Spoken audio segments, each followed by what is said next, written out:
नेपाल विश्वको सानो भूभाग, विश्वको कुल भूभागको 0.1% भूभाग ओगटेको एउटा सानो देश, तर जैविक विविधतामा अति नै सम्पन्न मुलुक।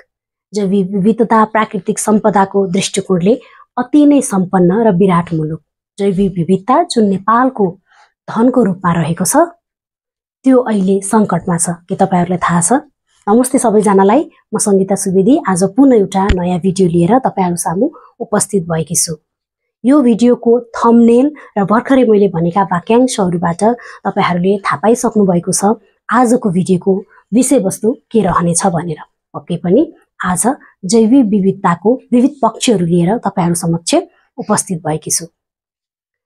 हरियो वन नेपालको धन भन्ने एउटा प्रचलित भनाइ छ। यो भनाइ यतिकै प्रचलित भएको होइन, यो भनाइ ठूलो सार्थकता राख्दछ। हरियो वनमा विभिन्न किसिमको जैविक विविधता रहेको हुन्छ। यो आफैमा एउटा जैविक विविधताको कुञ्ज हो, त्यसैले त्यो धन हो।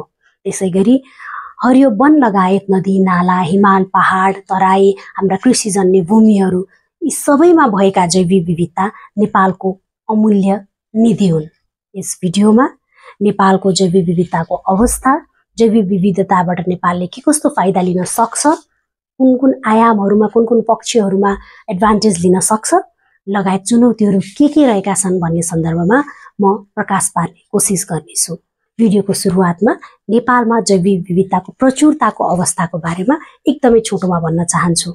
नेपालले मैले भनिसके विश्वको 0.1% मात्रै भूभाग ओगटेको छ, तर 3.2% वनस्पति र 1.1% अन्य जीवहरू नेपालमा रहेका छन्। छैन त यो ठूलो हिस्सा जैविक विविधताको। त्यस्तै गरी नेपालमा 118 किसिमका इकोसिस्टमहरू, 242 किसिमका रामसार क्षेत्रहरू, 242 रामसार क्षेत्रहरू मध्ये 242 वटा सिमसार क्षेत्रहरू मध्ये 10 वटा रामसार वेटल्यान्डको लिस्टमा सूचीकृत भएका छन्। नेपालमा विभिन्न किसिमका स्तनधारी प्राणीहरू, विभिन्न किसिमका वनस्पतिहरू, फुल्ने नफुल्ने लगायत गरेर विभिन्न किसिमका माछा, पुतली लगायत विश्वमा दुर्लभ मानिएका र विश्वमा नभेटिने जनावर र वनस्पतिहरू पनि रहेका छन्। अब यो कसरी अमूल्य निधि हो त जैविक विविधता भन्ने सन्दर्भमा म प्रश्न पार्न चाहन्छु। हामीले झट्ट सोच्दा जैविक विविधता एउटा सुन्दरता, विभिन्न किसिमका जनावर र वनस्पतिको संख्या हो भन्ने जस्तो मात्रै लाग्न सक्दछ। तर यसले पर्यावरणीय, आर्थिक, सामाजिक, अन्तर्राष्ट्रिय सम्बन्ध लगायत राष्ट्रिय सुरक्षा जस्ता महत्त्वपूर्ण विषयहरूमा विशेष महत्त्व राख्दछ।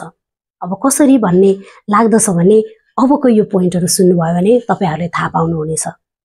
सुरुमा पर्यावरणीय, जैविक विविधताले खाद्य चक्र, माटो, पानी, हावा सबैको शुद्धता मेन्टेन गर्न सहयोग गर्दछ।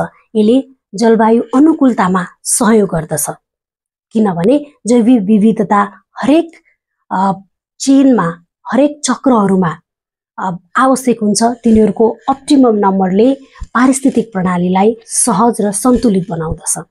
अब अर्को आर्थिक यसको महत्त्व अथवा उपयोगितातिर जाउँ।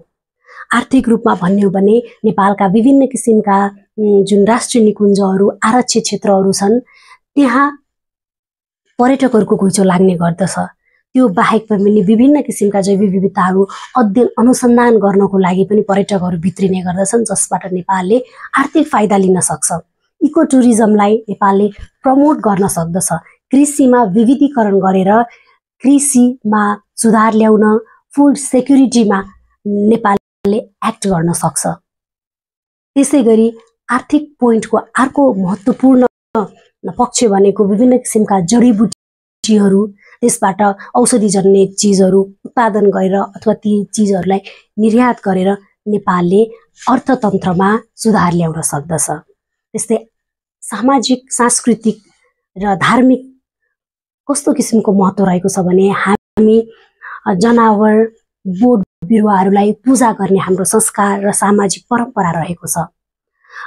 तुलसीको पूजा गर्ने, विभिन्न चाडबाडहरूमा विभिन्न जनावरहरूलाई, विभिन्न वनस्पतिहरूलाई पूजा गर्ने, पिपलको रुखमा नियमित पानी चढाउने लगायतका कामहरू हामी नेपालीहरूले गर्दै आइरहेका छौँ। त्यसको अलावा अन्तर्राष्ट्रिय सम्बन्धमा नेपालले विभिन्न किसिमका जैविक विविधता संरक्षणका लागि कार्यक्रमहरू सञ्चालनार्थ एड सहयोगहरू पाउन सक्दछ। नेपालको वेटल्यान्डहरूको सुरक्षाको लागि, नेपालको बाघको नम्बर इन्क्रिज गर्नको लागि, हैन, एक सिङ्गे गैंडाको संख्या इन्क्रिज गर्नको लागि विभिन्न किसिमको नेपालले एड पाइरहेको छ। यो अलावा पनि नेपालमा खाद्य सुरक्षामा जैविक विविधताले सहयोग पुर्याउने हुँदाखेरि, खाद्य सुरक्षा भयो भने नागरिकहरूको अर्थतन्त्र राम्रो हुँदाखेरि, रोजगारी पाए भने के हुन्छ त, नागरिकहरू शान्त हुन्छन्, नागरिकहरू सन्तुष्ट हुन्छन्। त्यस्तो भयो भने राज्यमा स्टेबिलिटीको अवस्था रहन्छ, जसले चाहिँ राष्ट्रिय सुरक्षामा प्रत्यक्ष रूपमा टेवा पुर्याउँदछ। अब यसपछि अर्को पक्षतिर लागौँ, चुनौतीहरू के छन् त? विभिन्न किसिमका प्राकृतिक प्रकोपहरू, विभिन्न किसिमका यो जलवायु परिवर्तनले देखाएका असरहरू, अनि इलिगल हन्टिङ, पोचिङ र विद्यमान कानुनी प्रावधानहरूको अप्रभावकारी अथवा फितलो कार्यान्वयनहरू चाहिँ चुनौतीको रूपमा रहेका छन्। अब हामीले के गर्न सकिन्छ त भन्ने सन्दर्भमा जैविक विविधता पार्ट 2 मा मैले पूर्ण रूपमा बताउने छु। त्यो पार्ट 2 मा विशेष फोकस नेपालको जैविक विविधता संरक्षणमा स्थानीय तहको के कस्तो भूमिका हुन्छ त? किनभने एकजना मेरो भ्युअरले जैविक विविधता संरक्षणमा स्थानीय तहको भूमिकाको बारेमा भिडियो बनाइदिनुस् भनेर धेरै नै पहिला रिक्वेस्ट गर्नुभएको थियो। त्यसैले यो भाग 1 र भाग 2 मा मैले नेपालले जैविक विविधता संरक्षणमा के गर्न सक्छ त्यसमा पनि इन फोकस विथ स्थानीय तहहरूको भूमिका के कस्तो हुन सक्छ, किनभने अहिलेका स्थानीय तहहरू भनेका स्थानीय सरकारहरू हुन्।